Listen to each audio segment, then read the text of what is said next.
Located in the energy capital of the world, the University of Houston C.T. Bauer College of Business is the energy industry's most comprehensive business knowledge base and resource. The Distinguished Leader Series, presented by AGL Resources and their Houston-based companies, hosted energy expert panelists for discussions on energy, ranging from the importance of shale gas development to natural gas in the green space during the fall 2011 semester.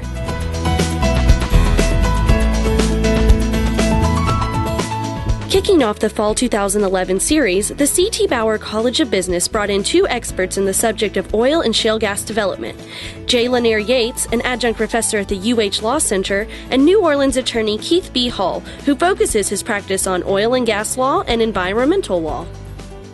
Capital seeks its highest return.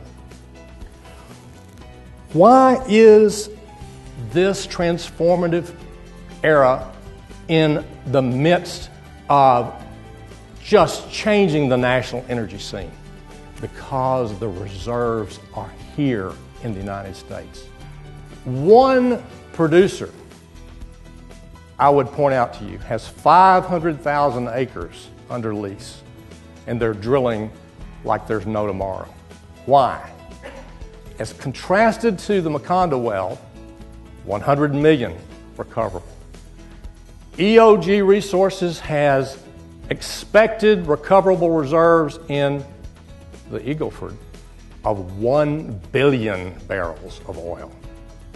The money is flowing in. We're going to shift to natural gas. And it's going to be shifting hand over fist. It's going to be happening so fast that your head will spin. The shale renaissance is going to bring just a future for the oil and gas industry that would not have been imagined a few years ago.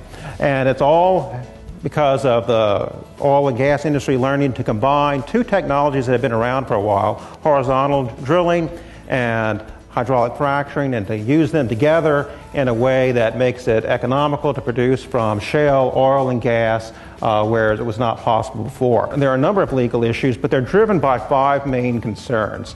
The biggest, as most of you know, is a concern that hydraulic fracturing might be a threat to underground sources of drinking water. Another concern is, where do you get the water for the hydraulic fracturing? That's a second issue. A third is, what do you do with what's called the flowback? After you've hydraulically fractured, much of the water typically is recovered. What do you do with that? Fourth, there are actually some air issues with hydraulic fracturing. You don't hear about those as much, but there are some air concerns, some air issues. And finally, there are some, I guess, convenience issues. Whenever you have a well site, it's a little mini industrial site, and so there's increased traffic, noise. You know, if you're drilling around the clock, there's lighting, maybe dust, and so there are some convenience issues, or inconvenience issues, that drive some legal issues. Closing out the fall 2011 series was a discussion on natural gas in the green space with Ira G. Pearl, Vice President of AGL Resources Office of Technology and Environmental Sustainability, Dave Schultz, Vice President of Asset Management at Pivotal LNG Incorporated, and Richard D. Murphy, Growth Policy Advisor to the American Gas Association. We have a bit of a problem here in that we use a lot of oil and we don't produce a lot of oil. But what do we have plenty of? What we have plenty of is natural gas. We've got it, it's local, it's American, it's abundant, and guess what else? It's affordable. One thing that's important to talk about when we talk about the energy efficiency and the emissions efficiency of natural gas is to understand source-to-site efficiency. Electric generation consumes 38.19 quads of energy. That's about a little more than a third of all the energy consumed in the United States. Natural gas is naturally sustainable.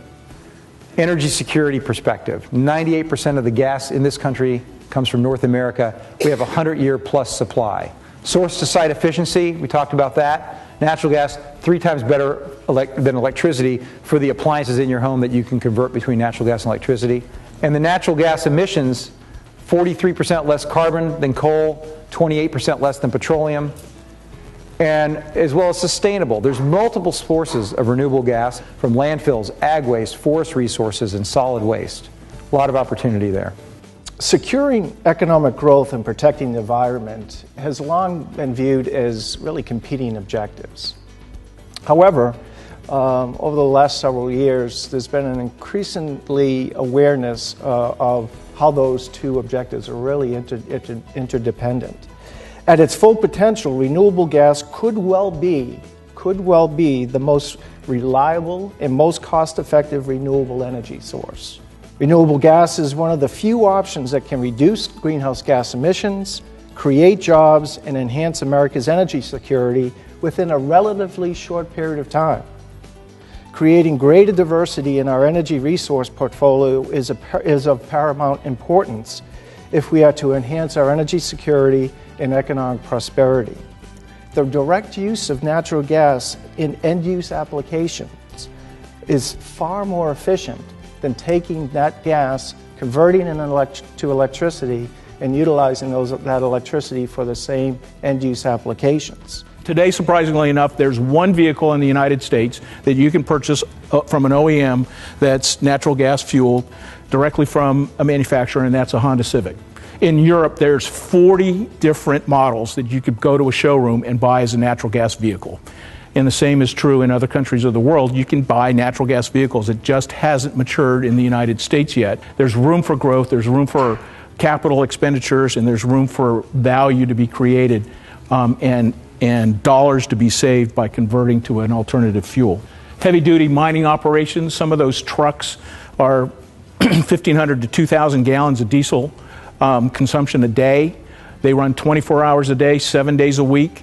Converting one of those trucks is actually relatively easy. You can even take the diesel engine that's in it today, blend natural gas into the fuel, and put it into the same engine that's there without changing the engine or buying a new piece of equipment at a relatively low cost, and move it to natural gas in a blend of about 70% natural gas, 30% diesel. I believe that transportation and substitute fuels as an opportunity for natural gas to penetrate into the substitute fuel market is really manifest, and it's going to be around for a while.